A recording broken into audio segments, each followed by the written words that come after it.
Welcome back to Atomic Diecast. Today I'm going to cover one of my all-time favorite cars, and that's the Shelby Cobra 427 SC. Subsequently, SC stood for semi-competition.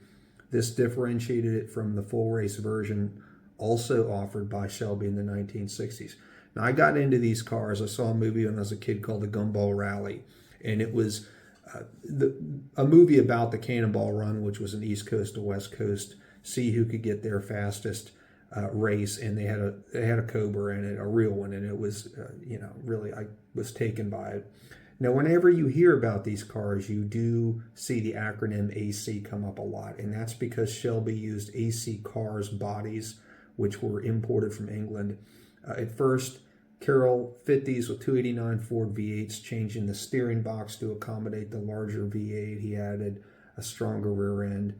And the early Mark I models were done by having AC export completed, painted, and trimmed cars, less the engine and gearbox, to Shelby, who then finished them in his workshop in Los Angeles. And he there installed the engine and the transmission and corrected any bodywork flaws that may have occurred with the car's passage by sea.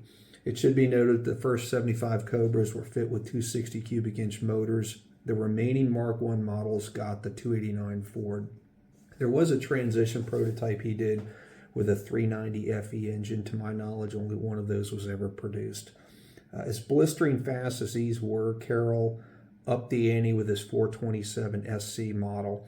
The power was by way of Ford side oiler 427, and this necessitated a stronger frame, coil spring suspension, and a few other upgrades. Flared fenders on the body were also used to accept wider tires. Production started in early 1965. Some 427 Cobras were actually fit with Ford's 7-liter 428 cubic inch engine, which was just a longer stroke, smaller bore, and it was a lower cost engine. It was basically to cut the price on the street Cobra a little bit. The AC Cobra was, though, a financial failure. It led to Carroll really discontinuing importing these cars from England in 1967, so there were not many of these made. Real Cobras bring in the millions now. Very expensive in the collector market. The power was way up there for the 1960s. These 427 side oilers had 485 horsepower. They had 480 foot-pounds of torque, and that made it the fastest production car of that era. 0 to 60s were 4.2 seconds. A quarter mile was done in low 12s. That is, if you could get the tires to actually grab. So Hot Wheels released the Classic Cobra in 1982. It was called the Classic Cobra. The date on the bottom that you'll see is 82. The cars really came out in 1983, and they used the classic blue with white stripes. They had the 5-spoke black walls of that era, which I love. I purchased one when I was 10 years old, and I still have it in mint condition, though it is unboxed.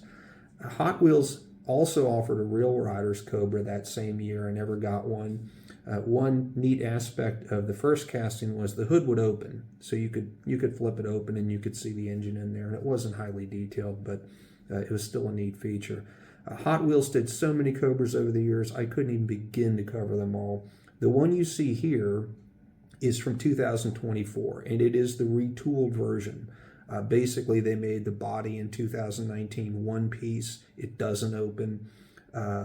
And thus, when you flip this one over, you'll see two dates. You'll see the original model date of 1982 and then the retool date of 2019. This car is pure Zamac, which is the metal that Hot Wheels uses for their body. And most of you probably know that Zamac stands for zinc, aluminum, magnesium, copper. It's not really high quality alloy. It's pod metal, for lack of a better word, but it works. The wheels on this one are the retro 5 slots, which I love. The Zamac body is unpainted, and some like that finish. Others, like myself, don't. To me, unpainted Zamac really shows a lot of the casting imperfections like scratches, and I'm sure that shows up a little bit here in this video. Hot Wheels does clear coat the Zamac, however, before applying the tampos, so it doesn't tarnish or rust or anything like that. And I did weigh this car. It weighs 32 grams. It has a plastic base, so it's not heavy on the bottom end of things, but 32 grams is not bad. Okay, let's see how it rolls on the test track.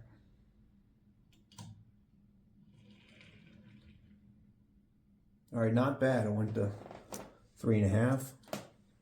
Number 2.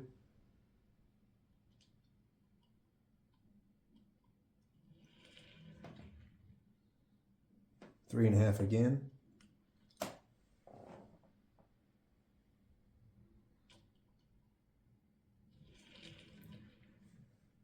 Same, 3.5. So it's consistent.